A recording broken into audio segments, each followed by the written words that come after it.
এই মুহূর্তে সবথেকে বড় খবর ভাই, আপনারা জানেন যে সামনে বিধানসভা ভোট। নওশাদ সিদ্দিকী ভাইজান একটা সিট পেয়েছে।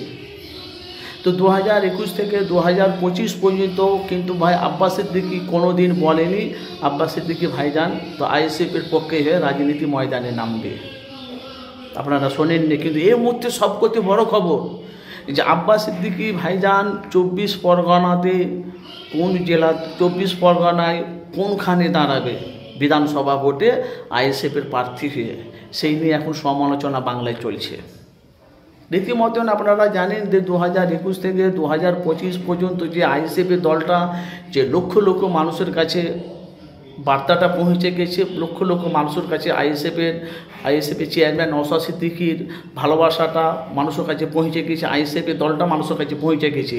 কিন্তু কিছু বিরোধী দল আছে সেটাকে ভাঙড়ে নওশাদ সিদ্দিকীকে পরাজিত করার জন্য কিছু বিরোধী দল উঠে পড়ে লেগেছে। কিন্তু ভাই বলা বলি কথা, আব্বাস সিদ্দিকী ভাইজান এই জন্যে আইএসএফের ভোট প্রচারে নামছে, যেহেতু আইএসএফের দলটাকে বাংলাতে টিকিয়ে রাখার জন্যই আব্বাস সিদ্দিকী ভাইজান রাজনীতি ময়দানে নামছে। কেন সোশ্যাল মিডিয়ায় আমরা দেখতে পাচ্ছি যে হারে নওশাদ সিদ্দিকী ভাইজান যে অন্যায় যেখানে হচ্ছে সেখানে নওশাদ সিদ্দিকী প্রতিবাদ করছে। বাংলাতে ধর্ষণ, মার্ডার, জেনার, খুন কত কি হচ্ছে বাংলাতে, আপনারা বলেন বিচার সঠিক হচ্ছে? ভাই আমরা সবাই বলি আমার দেশ স্বাধীন, আমাদের বাংলাদেশ স্বাধীন নাই ভাইজান। দেশ যদি স্বাধীন হতো তো মার্ডার, খুন, জেনা, বাচ্চা বাচ্চা মেয়েদের ধর্ষণ হতো না।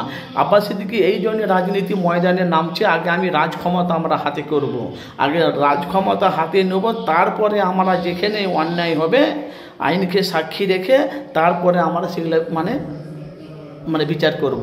কিন্তু ভাই বলা বলি কথা, আব্বাস সিদ্দিকী ভাইজান 24 পরগনা কোন জায়গাতে দাঁড়াবে 2026-এ, সেটা এখন বাংলার জনগণ, সাধারণ মানুষ, অনেক মানুষ বলছে 24 পরগনাতেও অনেক জায়গাতেও জায়গা আছে, যেমন ক্যানিং পূর্বে যদি আব্বাস সিদ্দিকী দাঁড়ায় ওখানে শওকত মোল্লা আছে, বারাসাত আছে, ভালো করে বুঝবেন কথাগুলো, তারপর ডায়মন্ড হারবার আছে। 24 পরগনায় অনেক কটা জায়গাতে আছে। তাহলে আব্বাস সিদ্দিকী ভাইজান আইএসএফের প্রার্থী হয়ে 294টি সিটের মধ্যে কোনো এক সিটে আব্বাস সিদ্দিকী ভাইজান লড়বে।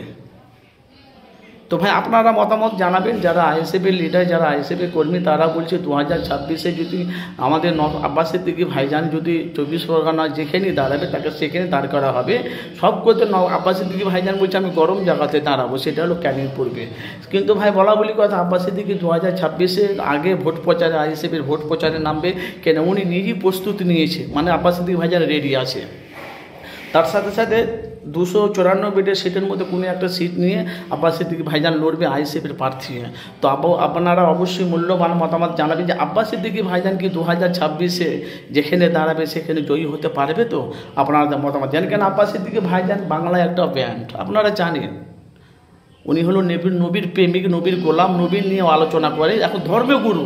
এখন আব্বাস সিদ্দিকী ভাই ধর্মগুরুও চালু থাকবে, এদিকে মানুষের সেবা যত্ন করবে, রাজনীতি ময়দানে এসে আইএসএফের দলটাকে আব্বাস সিদ্দিকী ভাইজান মজবুত করতে চাইছে। তো অবশ্যই আপনারা ভাই জানেন যে আমি মানুষের কাছে সত্যটা আমি তুলে ধরি এই কারণে যে সামনে আর বেশি দেরি নেই, সামনে বিধানসভা ভোট আসছে।